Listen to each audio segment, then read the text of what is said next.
রাত 12টার আগে তাহাজ্জুদের নামাজ পড়া যাবে কিনা বা সওয়াব পাওয়া যাবে কিনা। দেখুন, একটা হলো রাতের নামাজ, যেটা এক প্রকারের তাহাজ্জুদ বলতে পারেন, কিয়ামুল লাইল যেটাকে বলা হয়। এটা এশার নামাজের পর থেকে শুরু হয়। আপনি এশার ফরজ নামাজ পড়ে ফেলছেন, সুন্নাত পড়ে ফেলছেন, এবার 2 রাকাত করে নামাজ পড়েন।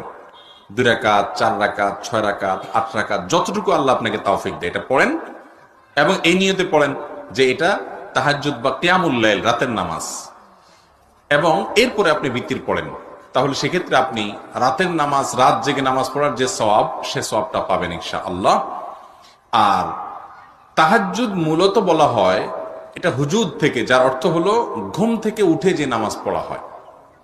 এই তাহাজ্জুদের নামাজের জন্য সবচেয়ে শ্রেষ্ঠ এবং উত্তম সময় হলো ভোর রাত। আর আল্লাহর জমিনে 5 ওয়াক্ত ফরজের পর সবচাইতে গুরুত্বপূর্ণ ফজিলতপূর্ণ নামাজ